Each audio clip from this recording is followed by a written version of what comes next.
are currently recording. So we had 3 points of inquiry on the table for your breakout rooms. First one being, what is the thesis and your analysis of the text? What are the dangers of stereotypes and myths when applied to a people? And what role did Christianity play in establishing these myths and stereotypes? Who would like to share what was discussed in their breakout rooms?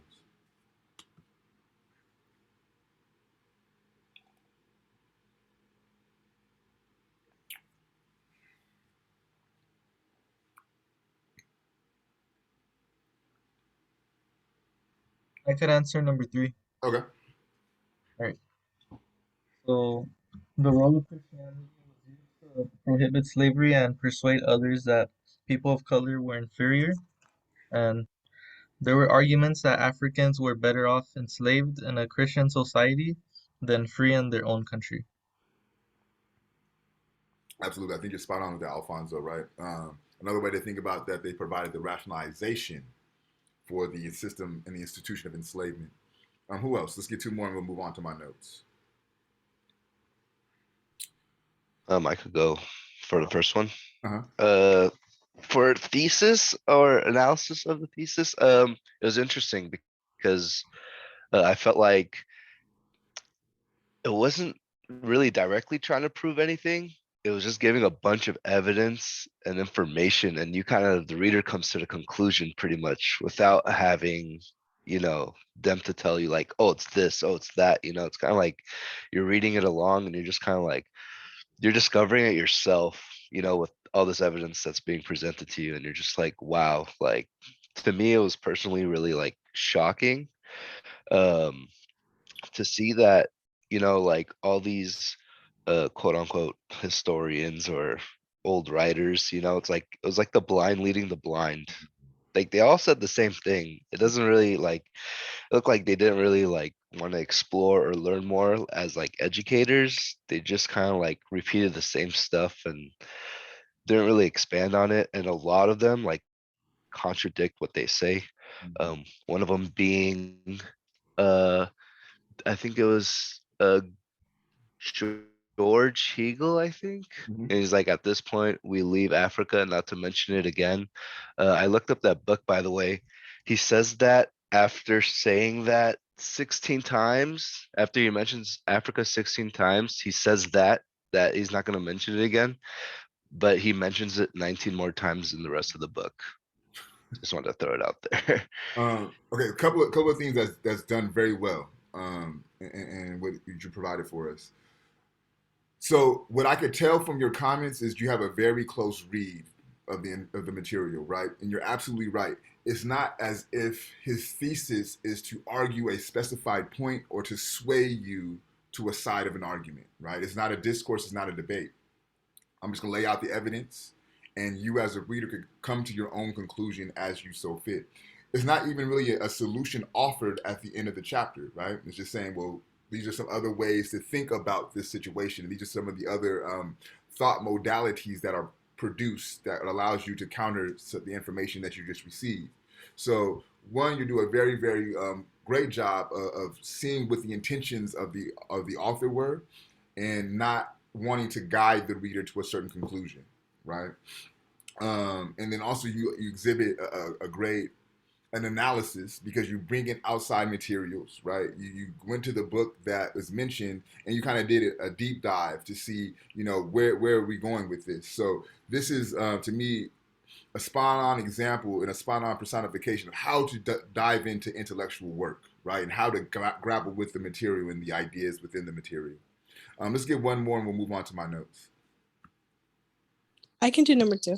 Okay, thank you, Destiny. Okay, so what I wrote was the dangers of stereotypes and myths. Like the dangers that are sorry, the dangers of stereotypes and myths is that it could definitely give the wrong impression, and it could take the truth away from the start. And in the reading, these so-called scholars wrote myths about the past, and it had definitely affected the way people viewed the past and gave the wrong impression to people, and they don't really have a chance to redeem themselves. Yeah, and I think ultimately you're spot on, right? It's just it presents an inaccurate depiction of a certain type of people. Great. So thank you all for who contributed. Let's jump into my notes. So what you guys read, or what you all read, was from this text here, Africans and Their History. The author of the text is Joseph E. Harris. All right, so let's jump into it. So if you know me, I'm always interested in how these essays, books, chapters, how they start, because if you pay close attention, it provides you with some very sufficient insight into what they're trying to do, right? And he says, perhaps the best approach to understanding this problem should begin with an examination of early characterizations of African history, right? So this is what he's saying is like to understand how we've gotten to this point, right? We have to do an examination of the early depictions and characterizations of Africa and African history, right? So he's telling you this is what we're going to do. We're going to dive into this examination of early depictions of African people, right? But I want you guys to kind of take a step back and think about this class as a whole, right? And what we've done so far. We started off week one answering the question, who are African people? And I provided you a lecture and some slides to help get a better sense of that. Then from there, we moved into some work of the people who we are studying, a la the oldest text in the world, the oldest book in the world, the Teachings of Ptah, right? So you get an insight of who the people are, what the people valued, right? How their societies were structured, right? And this conversation, this reading gets into the ideas around how do they go from being viewed at this level to being viewed at this level, right? And Harris argues is through these myths, through these stereotypes, right? So he moves into was it Salonius, I believe. He wrote this book entitled The Collection of Wonderful Things. And the descriptions within these books, these very abhorrent descriptions of Africa, articulating them as savage, articulating them as primitive, right? They become the standard for how all European literature begins to talk about Africa, right? And then he moves on and says that the Christian era ushered in another dimension of this notion of African inferiority, right? And he says a most decisive derogatory racial tradition stems from the biblical interpretation of Noah's curse of Ham. I don't know if we've gotten to the curse of Ham in this class. I know it was talked about in one of my classes. I don't know if it was this one or not. But if we have not gotten to the curse of Ham, this is what the curse of Ham is, right? So Noah, he gets drunk. Takes off his clothes, and falls asleep, right? Noah's sons come into his home to see him drunken and unclothed. Ham, the one son, laughs at Noah in his drunken and naked state, right?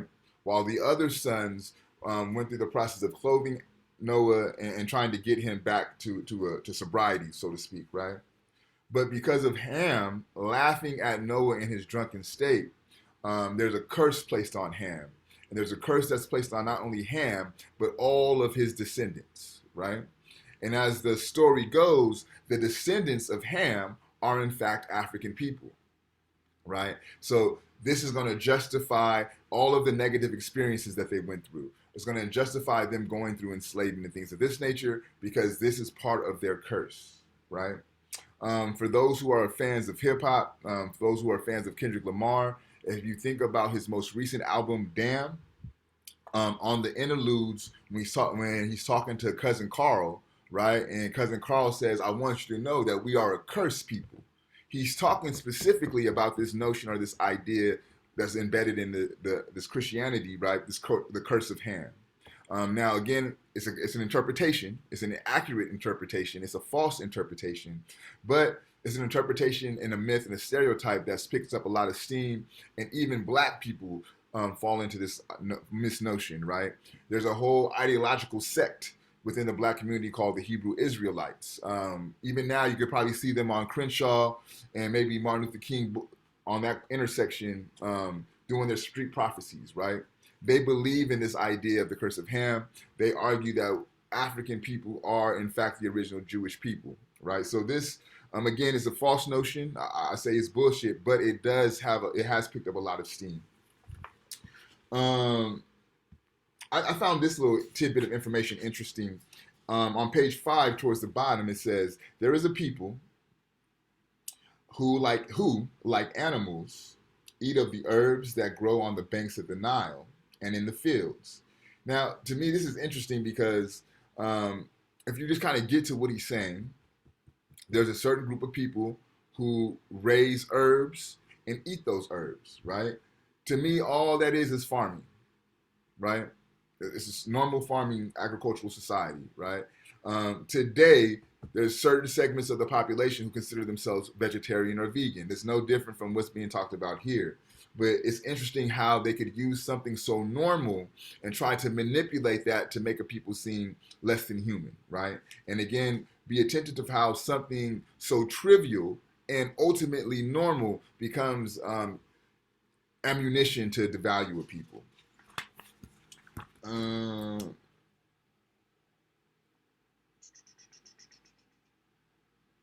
Okay.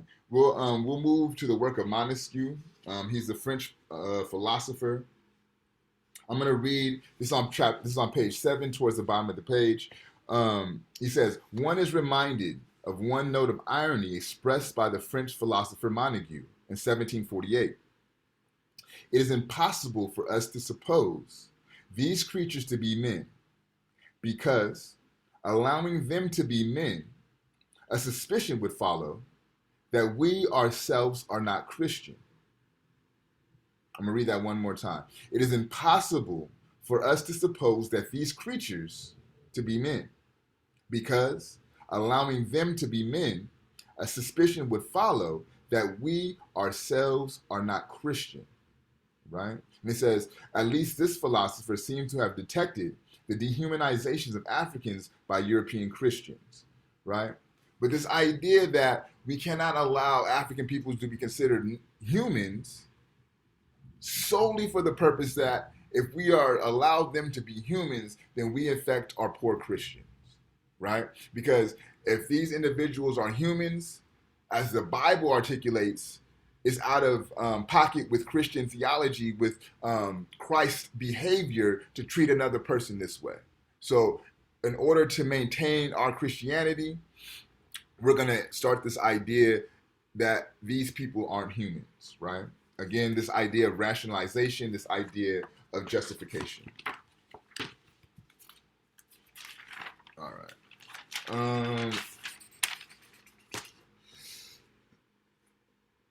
I found this really interesting. I think this is probably, for me, one of the most profound claims of the text.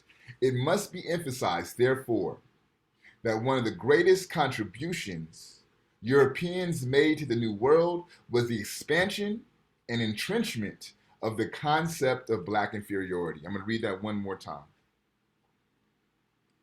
It must be emphasized, therefore, that one of the greatest contributions Europeans made to the New World was the expansion and entrenchment of the concept of black inferiority.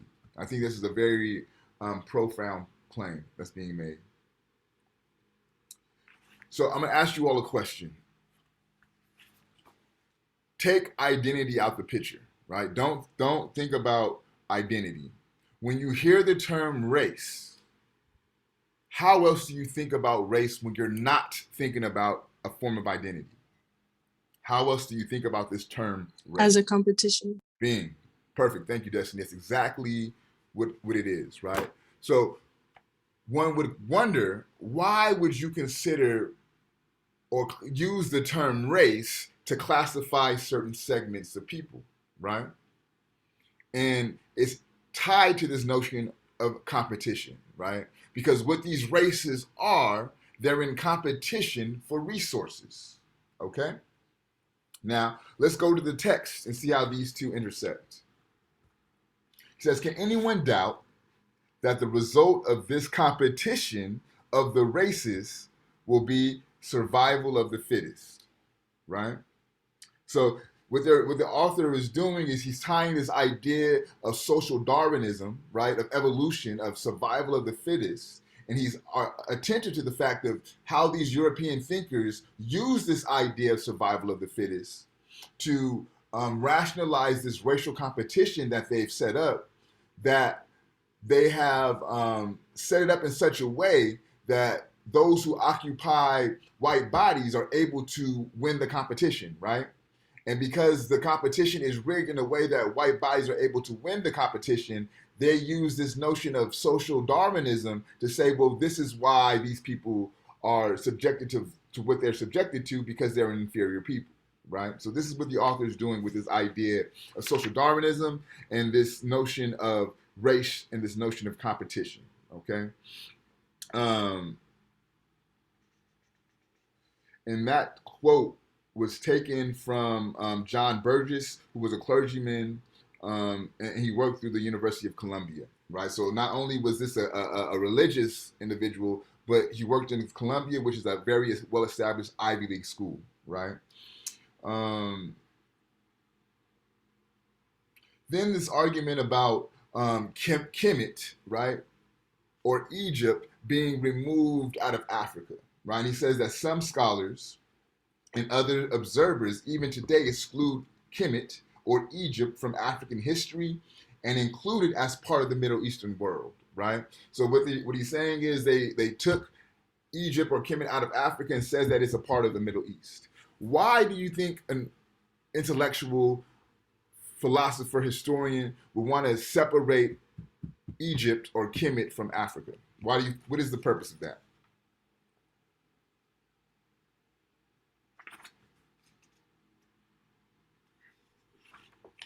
Because of like probably the pyramids and like other historical uh artifacts and stuff. They don't want they're trying not to relate them together, and they're trying to separate them, even though they're directly connected, even if you said that they're separated. I mean, there's a trade route, before we had like ships and planes, of course, it would go from Africa through the Middle East, which would also expand to like Asia and Europe. And a lot of things came from, I'm Middle Eastern myself. So uh, definitely, you could see that a lot of these cultures like exchanged things that they couldn't find in their region, and that's how things like traveled through these like trade routes. And for them to exclude them from Egypt would pretty much say like, oh yeah, no involvement in Egypt, so anything in Egypt doesn't relate to you, but it actually does. Yeah, absolutely. And think about this too, right? You cannot say that there's no African civilization, right? You cannot say that Africa did not develop anything. You cannot say that we will no longer mention Africa, with the reality being that they built the civilization in Kemet, right? This is also why I use the term Kemet opposed to Egypt, right? Because historically, right? Once the Europeans, the Greco-Romans came in and took over Kemet, they started to call it Egypt, right? And they began the process of erasing the black presence off of Kemet. So even the hieroglyphics that would be on the temple walls, right? If they had dark-skinned individuals on those hieroglyphics, they would either begin the process of removing them or lightening them, right? If they had names of African kings, right, they would remove those names from those temples. So this part of the erasure takes place. Somebody put in the chat to erase them from history. This erasure process takes place when the Greco-Roman Empire begins to take over Kemet, right? And so if you use the term Kemet, you're referring to the time when African people ruled this region. But when you use this term Egypt, it talks about the invaders taking over that area. So this is why I use that term Kemet very strategically. I'm going to skip past that, right? So, and then the author closes with some other theories that allows for the black experiences to be actuated, the black agency to be actuated. He says theories like Pan-Africanism, black studies, consciousness movement, Afrocentric perspectives. These are some of these themes and these theories that can be used to situate the appropriate experiences of African people. So we'll call that there for my notes. Let's transition into our fishbowl. Remember, you have to do 2 fishbowls per semester. You have 1 time to pass per semester. You could talk about your journals, you could talk about my notes, or you could talk about what was discussed in your breakout room. Who would like to volunteer?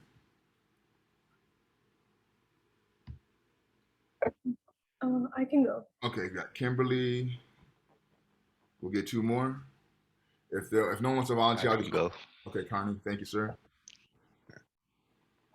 If no one wants to volunteer, I'll call that random. Can we get one more? Can you repeat what you wanted us to talk about? I mean, anything as it pertains to the reading, right? But you could use the notes that I just covered. You could use what was discussed in your breakout rooms, or you can use your journal to participate in the fishbowl. I'll go. Okay, Destiny. So we have Kimberly, Carney, and Destiny. Whoever wants to start, it's on you. I can go. Okay. Something I found interesting was how they said that like Africans, or from a quote from the reading, it said that Africans could be shown to be a strange, barbarous, and subhuman creature, and I just think that's kind of interesting because they're only saying that because their culture is different. They didn't really understand it was something different from them. So I feel like that doesn't make them like creatures. I just feel like that just makes them different. Like they weren't okay with them being different, and it's sad to see that they just came to like criticize their culture. They weren't even trying to understand. They weren't trying to like see it from a different perspective, I guess you could say. They kind of just came just to criticize the culture that they were seeing. And something I had a question with, they were saying that so it said that they were sleeping with their sisters, like eating herbs, walking around naked. I don't necessarily think that they were sleeping with like, brothers and sisters. Um, they just were eating like plants and things like that. And I, from like being naked, I think they were just wearing different type of clothing that they were like used to. So I just don't like how they just came and criticized instead of understanding their culture. Because, there is different ways we express our culture.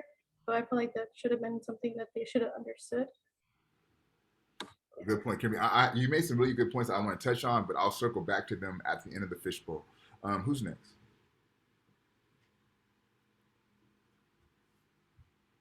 I could go. Okay. Um, I well, actually, just listening to Kimberly right now, I just thought about how like they pretty much like alienated them. It was just kind of like like, oh, they're different. Like they're just so scared of the unknown that they really couldn't even talk about anything else other than what they could see from far, and that's it. Like they couldn't even. These were quote unquote explorers.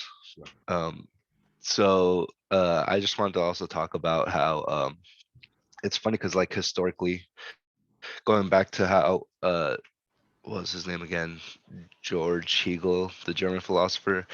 Um, I mentioned about how he said he wasn't going to mention Africa again, but he does 19 times after that. But he also says, where's that part? He says, he says, for it is no historical part of the world. He's actually writing a book called Philosophy of History, and he's including this in the book. So, if there's no historical like part or attributes of it, so why would you include that in the book of history? Yeah, there's a lot of contradictions going on. Also, I want to talk about David Hume, the Scot philosopher, and his essay and treatise 1768. He said that people other had no arts. Art is definitely like, the eye of the beholder kind of thing. It's like art is what you make it to be. Each person is different. It's opinionated. So for you to say that like these people have no arts or this is not art, it's art to somebody, just not you. Yeah, it's pretty much all. Good call. Thank you, Connie. Destiny? Okay, so I was gonna talk about the reading. Mhm. Um, so about the reading, something that I found like absolutely disgusting that was written by the scholars was that they said that Black culture represented dirt and white people represented like clean or cleanliness. And I honestly like couldn't believe it. So I I talked to my mom about it, and she like we didn't realize like how much we weren't taught about other cultures, and we were just taught about powerful white people. Sorry, but it's true. um, and I agree with Kimberly that they criticized people and stereotype people and put them in a box without even getting to know them first or learn anything about them. So, thank you, Destiny. One thing though, right? Like, just as a rule of thumb, especially in my class, but you could apply this to other spaces outside of this course. Don't ever apologize for the truth, right? Especially if we're talking about historical truths. If we're talking about course correcting inaccurate forms of the truth, you should never apologize for that. In fact, you should be apologized to for the way that your culture has been misrepresented or that you haven't learned about your culture, right? So there's never a need to apologize for that. But to kind of piggyback on some of the things that were mentioned, um, this idea of going into a culture, claiming that you understand a culture, but you don't spend significant time with the culture, you don't speak that culture's language, right? That practice leads to misinterpretations, it leads to stereotypes, it leads to myths. One can classify that practice anthropology, right? That's an academic scholarly discipline that's rooted in misconceptions.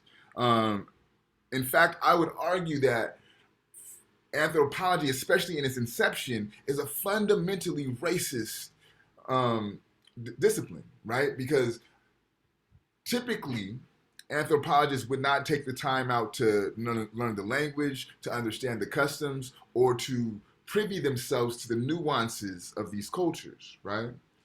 Um, Kimberly mentions how, the Europeans articulated these people as barbaric, as savage.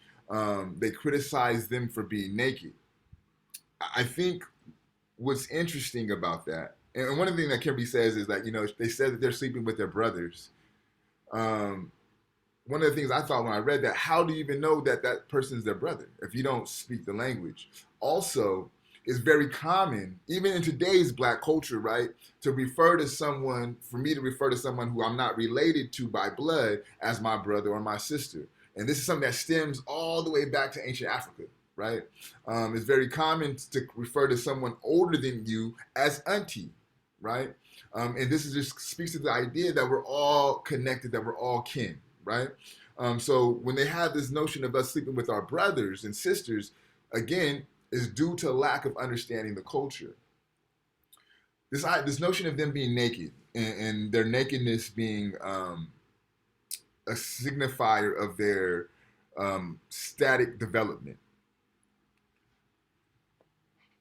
Kwame Ture, one of my favorite ancestors, formerly Stokely Carmichael, um, he has this really, and I don't remember what speech it is, but he says in one of his speeches, right, this idea of African people being savage because they were naked, because the women were bare-breasted, does not speak to the savagery of Africans, right? Because for all this time, women could run around bare-breasted and they weren't being sexually assaulted. Men were able to control their sexual urges, right? But it's only when these Europeans come into the space and they're unable to control their sexual urges by seeing these women nude that they force them to cover up, right? So again, the inability to act in a human manner is not a characteristic of the Africans, right? Of African people who are being criticized. It's a characteristic of the Europeans who cannot control themselves when they see African women bare-breasted, right? So being able to move away from these tropes and the hegemony that dominant culture provides, it allows you to make a more critical analysis of these things. This notion of alienation that Carney mentions, right, and this idea of othering, it becomes very, very powerful when you look at the pathology of whiteness in this country. Again, I want you to understand there's a distinction between white people, right, people who occupy white bodies, and the idea and the notion of whiteness, right? This notion of othering becomes foundational for whiteness, right? At a time, you must understand that Eastern Europeans were not considered white in this country, right? there was a time when Jewish people were not considered white in this country. They were othered, right? And I think if you really want to dive deep into this idea of othering, there's a brilliant intellectual. She's a Palestinian sister. Her name is Sarah Ahmed, and she has an article titled "The Phenomenology of Whiteness," and she does some really brilliant work on this concept of othering. And she talks about how post 9/11, due to her Islamic and Middle Eastern background, she became the other, and how the experience of trying to navigate an airport became very difficult for her because of her last name. So again, that's Sarah Ahmed, and the article is the Phenomenology of Whiteness, if you want to get a deeper insight into this idea of othering. Um, Destiny talked about this notion of being pure, being clean, and attributing that to whiteness. On Monday's class, someone mentioned this also, and they talked about, I don't know if y'all remember, maybe 2 summers ago, there were 2 commercials that garnered a lot of controversy, and I believe they were like Tide, or they were detergent, like clothing detergent commercials. And they would it was a black person acting, and they would literally try to wash the blackness off of them so they could become clean, right? And I believe in one of the commercials, it was an Asian-based commercial. The person used the detergent, and they went from being black to being Asian, right? And now they're clean because they occupy this idea of white body. So even these pathologies of blackness being dirty, right, that still carries on to this day. All right. So with the remaining 15 minutes that we have, I would like to hear it from others as it pertains to their thoughts about the reading. Let's open this up to a broader classroom conversation. I'm also curious to hear what you all think about this notion that one of Europe's greatest contributions to the New World was the idea of African inferiority. I'm really curious to hear what you all thought about that.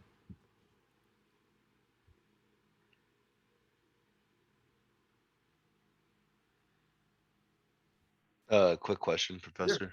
Mm-hmm. The third question, the what was the role of Christianity in establishing these stereotypes and myths? Could we go over that a little bit? I'm kind of, I understand that there were, they used the stereotypes and myths like almost like biblically, and a lot of the writers recite it like biblically, like, oh, um like they're cursed, or like they're they're farmers, so they have to like stay farmers kind of thing, like. But if you could just go over that a little bit more in Yeah, depth, and what I'll that do would is be I'll great. add some information that wasn't really in the text, right? I may be off on a couple years, but I want to say it's the 13th century, maybe 1412, something around there, 1412, 1415, something like that. Pope Nicholas V issued what's called the Papal Bull, and it's a decree, right? And this comes out of the Catholic Church in Europe. And this decree, the Papal Bull, states that Christians now have the authority to go out across the world and convert non-Christians to Christianity, right? And the timing of this becomes very important because right as this decree takes place, um, they're starting to go out into Africa and snatch up Africans and put them into the slave trade, right? To the transatlantic enslavement trade. So one can argue that this decree, from a religious standpoint, from the church, right, from the Pope, is one of the rationalizations, one of the authorizations, and one of the significant ruptures in world history that allows for Christians to have the authority to go out and capture and convert Africans into Christianity, right?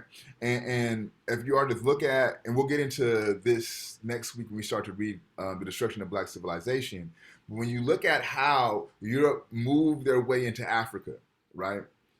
They would send the explorers, would kind of go out and kind of chart the territory, try to kind of create what are called like passageways into Africa.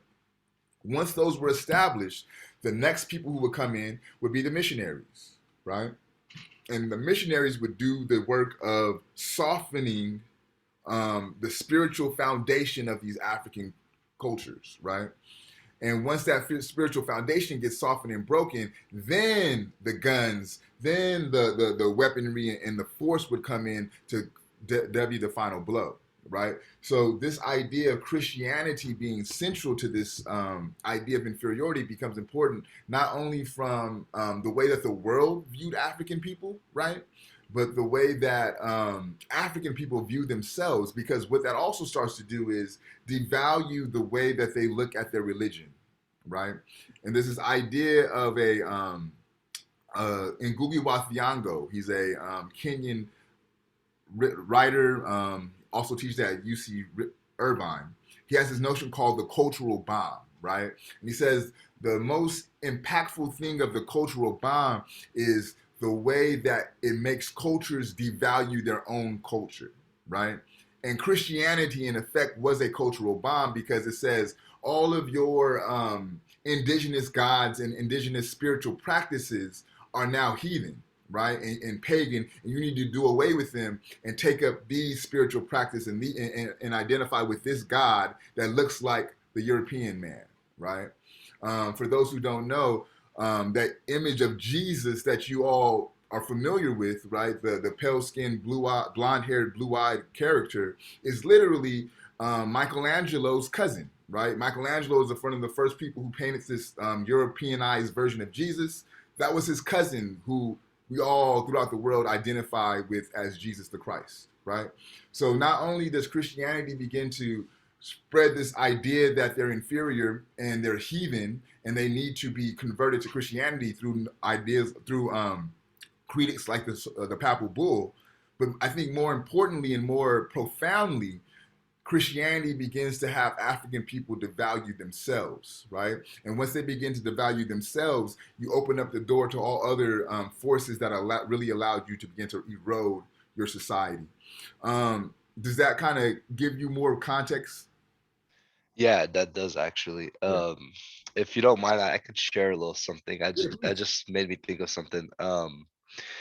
I took a women's studies course once, and we actually talked about I think they're called the Iroquois. I could be wrong or a little bit off, but they're called the Iroquois. The Iroquois.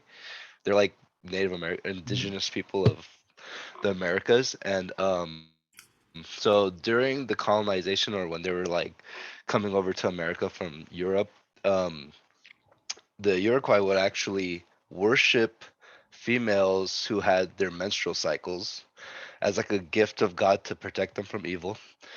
And like so every time when a girl in the tribe would go through a menstrual cycle, they would throw her like a big celebration and like they would celebrate her menstrual cycle.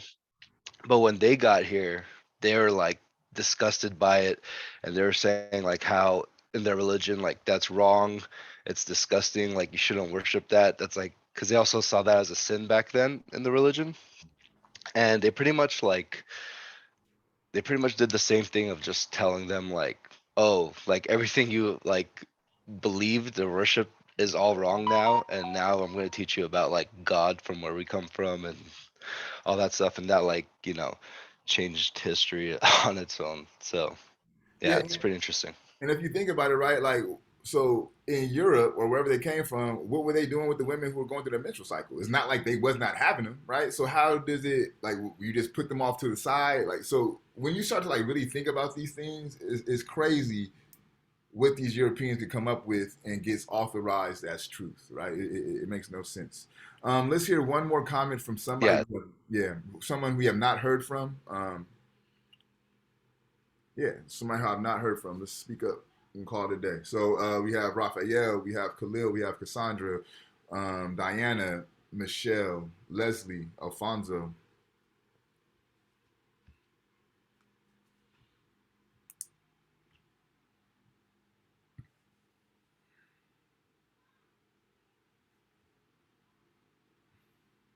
So Diana, what did you think about the reading?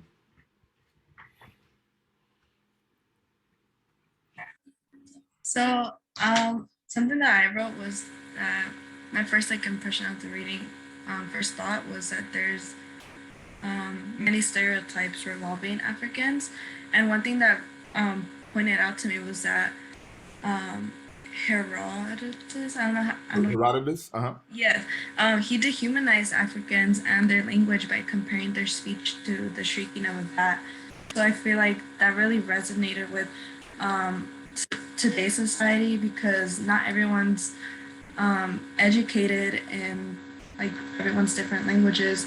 And for example, now like white people, they feel the need that they're able to say, for example, the N word as an everyday part of their vocabulary and without knowing or caring about the history of some words or the way that they were used. I'm going to push back on that, Diana. I do not believe in the core of my heart that any white person does not know the history of that word, right? If you telling me that, I don't know where the fuck you've been. You know what the history of that word is. One thing I will say as it pertains to that, I don't know. A part of it's complicated for me because when I grew up, like there was no that wasn't a thing. If you wasn't black, you wasn't saying that, right? Like I got to this day scars on my knuckles from people non-black saying that word, and for some reason, younger black folks don't feel as pressed about defending that word. So I think that's part of the reason too why they feel comfortable saying that. But I cannot believe for the life of me that anyone does not know the history of that word, right? Like Diana, if you know the history of that word as an indigenous person, believe you me, white folks know the history of that word. Like, so we cannot let them off the hook with bullshit, right? No, yeah, I meant like they just like push it off to the side, like they don't Okay. care. Yeah, you're right. Okay. So we'll Uh, go ahead, Carney. Go ahead. oh, sorry, quick question. About that word. It actually it derives from the word nagard, I believe, which doesn't make sense because it means lazy. But now reading all these like writings and stuff, like I don't know, I guess they thought because they weren't um the same like stage of civilization as they were, like because they were still like tribes and stuff. I guess I meant like they were lazy and like, oh, they're not developing houses or like, taking over the land, like they're not conquering like everything, like we are. So like I think now thinking about it now it makes sense because before I was just kind of like, why would they say that? Like that's imagine you're calling someone that you're forcing to work and do your stuff and you're calling them lazy. Right. Like it doesn't make Yep. And Group A made this assessment. I thought it was brilliant. His name is Cole. He said development to the Western world means destruction, right? So to determine if you are a developed society or not is determined by your ability to destroy and cause war. And if you think about European wow. empire, yeah, right, like that shit blew my mind when I heard it. And mind you, the person who said this is of European descent. This is a white man critiquing his own culture, right? And I don't think you could find a more accurate assessment of Western civilization, of Western development, than the ability to destroy and conquer. I think that's was profoundly accurate. So let me point out what the reading is for next week.